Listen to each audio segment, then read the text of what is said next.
Bismillahirrahmanirrahim. Assalamualaikum warahmatullahi wabarakatuh. Selamat sejahtera. Okey, hari ni cikgu nak ajar ketaksamaan linear dalam dua pemboleh ubah. Okey, boleh rujuk buku teks kamu bab 6. Okey, contoh pun cikgu ambil dalam buku teks. Okey, so kita mula. Okey, dia kata diberi persamaan linear y sama dengan negatif 3x tambah 6. Tanpa melukis graf, tentukan sama ada titik-titik yang diberikan memuaskan persamaan. Y sama dengan negatif 3x tambah 6 ataupun Y lebih besar daripada negatif 3x tambah 6 ataupun Y lebih kecil daripada negatif 3x tambah 6. So, ni dia suruh kita buat. Okey, cikgu tak akan tunjuk semua. Cikgu sebab kat sini pun dah ada cara dia. Cikgu nak supaya kamu nampak macam mana cikgu buat. Okey, so cikgu akan tunjuk contoh yang pertama, soalan A.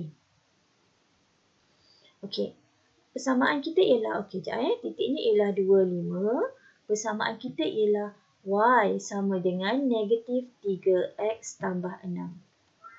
Okey, ini ialah nilai X. Ini ialah nilai Y. Okey, nilai Y 5. Sebab tu dekat sini dia tulis 5. Nilai Y ialah 5.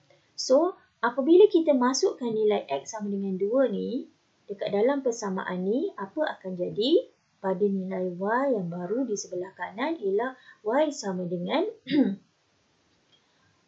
negatif 3 darab 2 tambah 6, kita dapat kosong.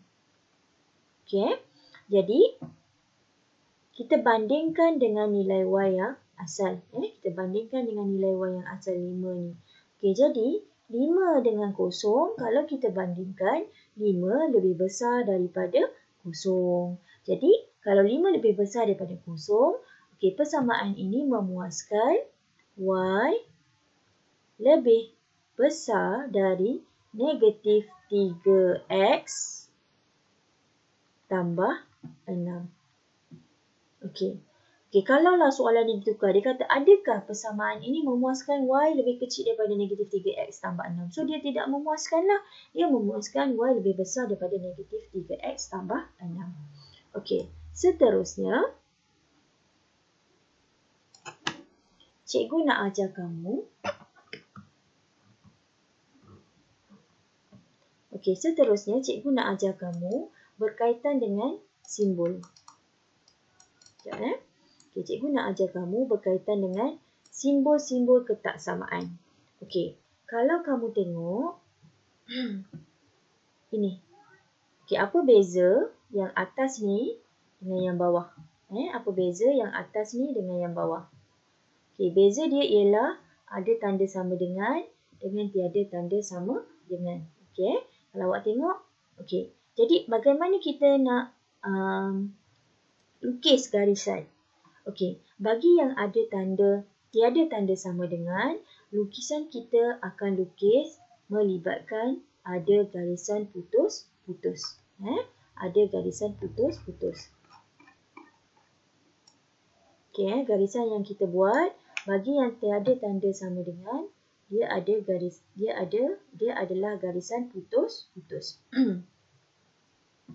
Okey, bagi yang bawah, okey, yang ada tanda sama dengan, garisan yang kita akan lukis ialah garisan terus.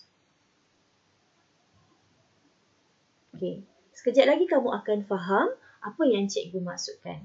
Okey, seterusnya, kita nak tengok pula bila simbol tanda lorikan lebih besar dengan lebih kecil.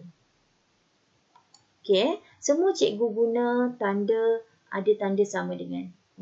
Sebab cikgu nak tunjuk dekat kamu bila garis ada tanda sama dengan, garisannya adalah garisannya adalah terus. Bagi yang tak ada garis sama dengan dekat bawah ni, garisannya adalah garisan putus-putus. Okey, so yang atas kita cerita berkaitan dengan lebih besar, yang bawah kita cerita berkaitan dengan lebih kecil. So, kat mana kawasan lorikan? Okey, untuk lebih besar, kamu senang ingat kita akan lorik sebelah atas. Kita akan lorik sebelah atas bagi garisan yang condong. Kita akan lorik sebelah atas bagi garisan yang condong dan garisan melintang. So ini garis condong, melintang. Okey, semuanya kita akan lorek di sebelah atas. Semuanya kita akan lorek di sebelah atas. So ke atas ni kawasan lorekan dia, nanti kamu akan lorek. Tapi kawasan dia di sebelah atas. Okey, yang ini pun kawasan dia di sebelah atas. Kat sebelah atas ni semua kawasan dia. Okey, yang melintang pun sama, kita akan lorek di sebelah atas. Bagaimana pula kalau dia tegak? Okay, kalau dia tegak, kita akan lorek di sebelah kanan. Okey, dapat Okey, bagi simbol lebih kecil, bagi garisan condong dan juga melintang, kita akan lorekkan di sebelah bawah. Ini bawah-bawah ni ialah kawasan lorekan dia. Okey, untuk ini pun di bawah garisan. Okey, yang ini pun di bawah garisan. Okey, bagaimana pula kalau dia garisan tegak? Garisan tegak, kita akan lorek di sebelah kiri bagi kes lebih kecil. Okey, cikgu harap kamu setakat ini kamu boleh faham dan cikgu akan ajar kamu bagaimana pula kamu nak lukis garisan dan melorek rantau. Okey, so kita tengok yang pertama, Y sama dengan Y lebih besar atau sama dengan 2X tolak 3. Okey, daripada sini kita dah tahu kita akan buat garisan lurus. Okey, tapi sebelum kita buat garisan tu, kita nak tahu dulu macam mana kita nak buat garisan. Okey, so kita jadikan dia persamaan Y sama dengan 2X tolak 3.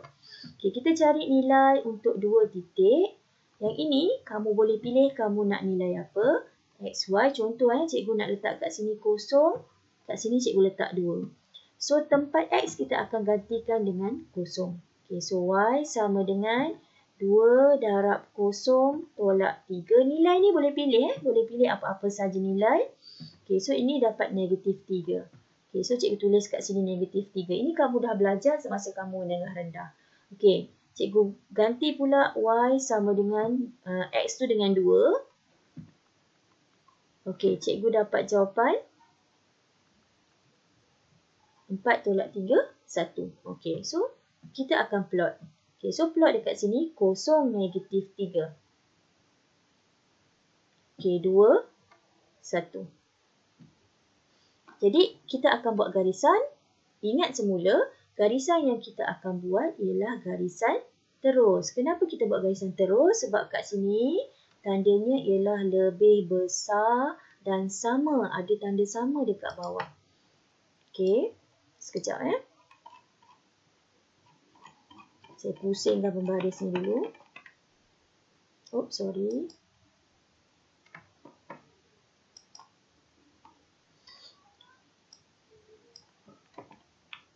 Okey.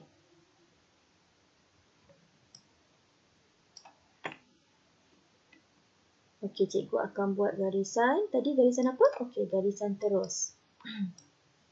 Bergerak pula. Sekejap.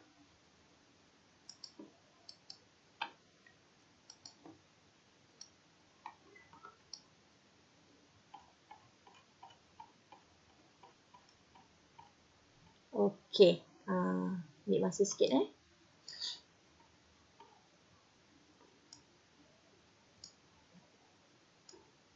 Okey, lebih kurang lah. Kalau kamu buat, kamu boleh buat dengan tepat lah. Okey. So, garisan tadi ialah garisan terus. So, cikgu akan buat garisan terus. Okey, so kita dah buat garisan Y sama dengan 2X tolak 3. Sekarang kita nak lorek. Lebih besar bagi garisan condong, kita akan lorek di sebelah atas. Bermaksud, ni semua ialah kawasan lorekan kita di sebelah atas garisan dia. Jadi inilah kawasan yang mewakili Y lebih besar sama dengan 2X tolak 3. Okey, cara yang sama, kita cuba pula soalan B. Okey, kita cuba soalan B. Okey, dia kata Y lebih besar daripada negatif X tambah 2. Okey, cikgu gerakkan ke sini sikit lah. Okey, jadi perkara pertama yang kita kena buat ialah kita kena buat jadual nilai kan. Okey. Kita buat jadual nilai. Okey, Y sama dengan negatif X tambah. Okey, Y sama dengan negatif X. Okey. So, kita buat jadual nilai dekat sini.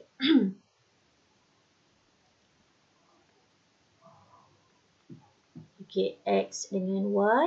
Okey, cari samalah juga. Saya nak pakai nilai yang sama. 0 dengan 2. Jadi, yang pertama 0 cikgu ganti dekat persamaan ni.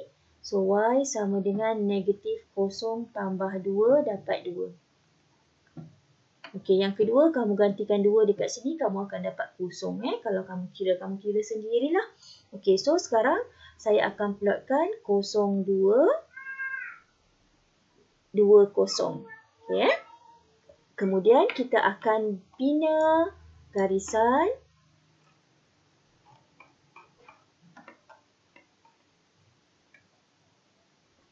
Okey, kita akan bina garisan dekat sini.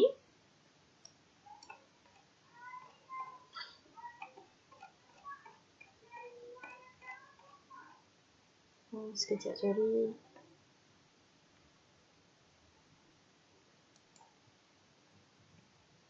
Okey. Sekejap cikgu set up dulu bagi cantik sikit. Okey, so garisan kat sini kita nak bina. Okey, sebelum buat garisan, tengok balik. Sebelum buat garisan, tengok balik apakah garisan yang kita patut buat. Adakah garisan terus ataupun garisan putus-putus. Okey, dia tak ada tanda sama dengan kan? Okey, jadi kita akan buat garisan putus-putus. Okey. Dan nak lorek. Kat mana kita nak lorek? Kat mana kita nak lorek? Dia lebih kecil. Bagi garisan condong, untuk kita lorek lebih kecil ialah kita lorek di sebelah bawah garisan yang kita bina. Okey, dapat tak? Okey. So, kita teruskan lagi. Okey, bagi soalan ni. Sama juga nak lukis garis lurus. Tapi ini senang. Ini senang. Kenapa cikgu cakap senang? Sebab dia suruh kita lorek kawasan yang diwakili oleh Y lebih besar daripada X tolak 3. Dia suruh kita lorek yang tu. Jadi, senang je lah. Keluarkan pembaris. Ingat lagi tak? Macam mana kita nak buat kalau Y lebih besar daripada 3? Okey, kita buat garisan Y sama dengan 3. Garisan Y sama dengan 3 ni ialah garisan yang melintang memotong paksi Y pada 3. Jadi ini garisan dia. Kenapa cikgu buat garisan terus-terus? Tak buat putus-putus sebab simbol kat sini ada tanda sama dekat bawah tu kan. Okey, so lebih besar maka kita lorek di mana? Kita lorek di atas. Bagi garisan melintang, untuk lebih besar kita lorek di sebelah atas. Okey, sekarang yang ini pula. Dia kata Y lebih kecil dari X lebih kecil daripada negatif 1.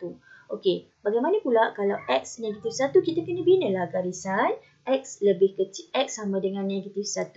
Garisan X sama dengan negatif 1 tu ialah garisan tegak. Tegak memotong paksi X pada negatif 1. Tegak.